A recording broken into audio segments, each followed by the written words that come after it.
the chocolate factory. Chapter 1. Here comes Charlie. These two very old people are the father and mother of Mr. Bucket. Their names are Grandpa Joy and Grandpa Josephine. And these two very old people are the father and mother of Mrs. Bucket. Their names Grandpa George and Grandpa Georgina. This is Mr. Bucket. This is Mrs. Bucket. Mr. and Mrs. Bucket have a small boy whose name is Charlie Bucket. This is Charlie. How do you? And how do you? And how do you do? Again, he is pleased to meet you. The whole of this family, the 6 grown-ups, count then and little Charlie Bucket, lived together in a small wooden house off the edge of a great town. The house was nearly large enough for many people, and life was extremely uncomfortable of them all. There were only 2 rooms in the place altogether, and there was only 1 bed. The bed was given to the 4 old grandparents because they were so old and tired. They never got out of it. Grandpa Joy and Grandpa Josephine on this side. Grandpa George and Grandpa Georgina on this side.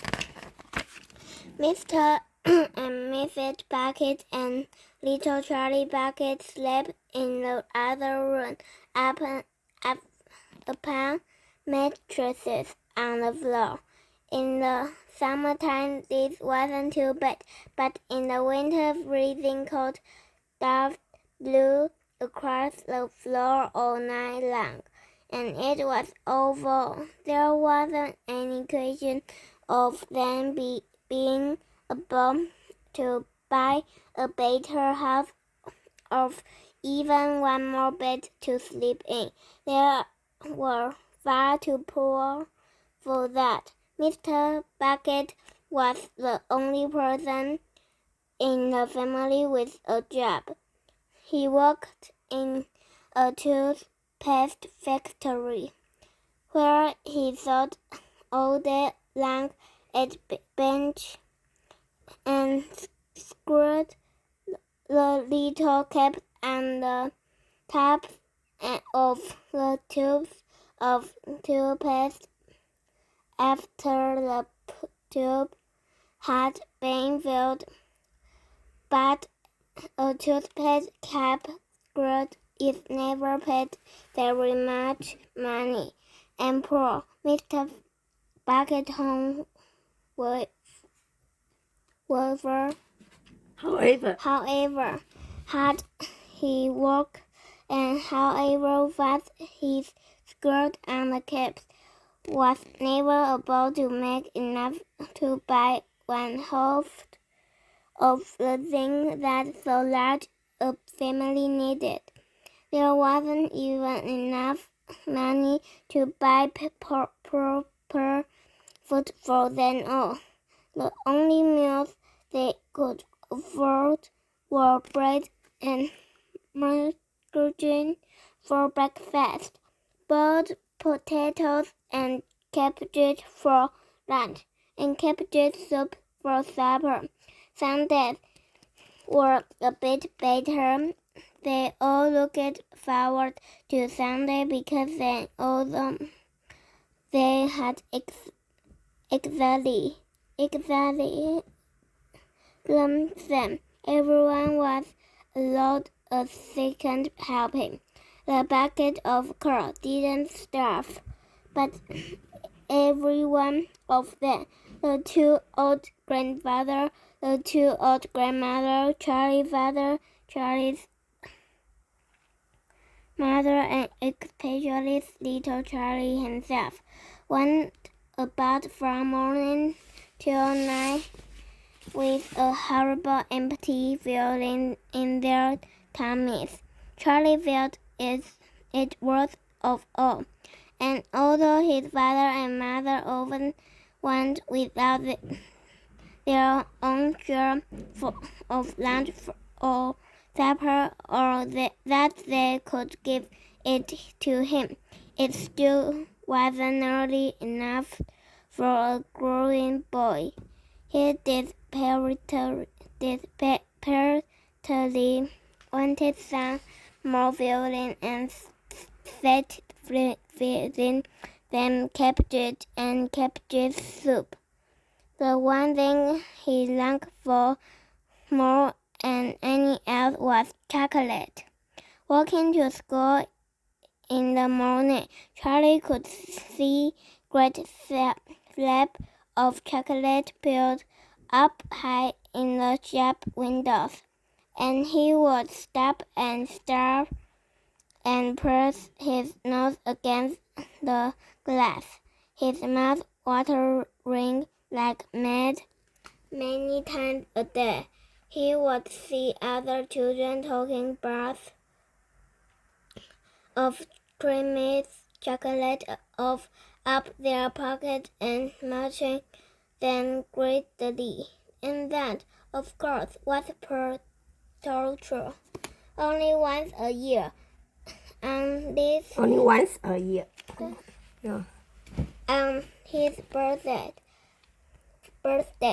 did Charlie's bucket ever get to taste a bit of chocolate? The whole family saved their money for that special occasion.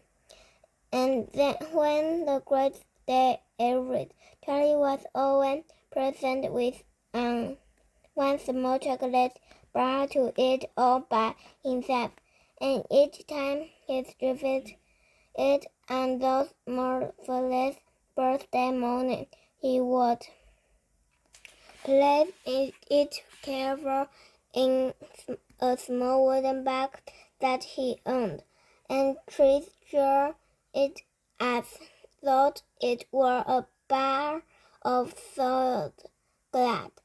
And for the next few days he would allow himself only to look at it, but never to touch it. Then, at last, when he could stand it no longer, he would peel back a tiny bit of the paper wrapping at one corner to expose tiny bit of chocolate, and then he would take teeny nibble, just enough to allow the lovely sweet taste to spread out slowly over his tongue. The next day, he would take another teeny nibble, and so on. And in this way, Charlie would make his 6-penny bar of birthday chocolate last him for more than a month. But I haven't yet told you about one other thing that Thomas little Charlie, the lover of chocolate, more than anything else. This thing for him was far worse than seeing soap of chocolate in the shop windows, of watching other children munching bars of creamy chocolate right in front of him. It was the most terrible, torturing thing you could imagine, and it was in the town itself, actually within sight of the house in which Charlie lived. where was an enormous chocolate factory. Just imagine that. And it wasn't simply an ordinary enormous chocolate factory either. It was the largest and most famous in the whole world. It was Wonka's factory, owned by a man called Mr. Willy Wonka, the greatest inventor and maker of chocolate that there was ever been, and what a tremendous, marvelous place it was. It had huge iron gates leading into it, and a height wall surrounding it, and smoke belching from its chimneys, and strange whizzing sound comes from deep inside it, and outside the walls of half a mile around in every direction. The air was thickened with the heavy rich smell of melting chocolate. Twice a day, when on his way to and from school, little Charlie Bucket had to walk right past the gates of the factory, and every time he went by his in the air and take long deep sniffs of gorgeous chocolate smell all around him. Oh, how he loved that smell! On and off. How he wished he could go inside the factory and see what it was like.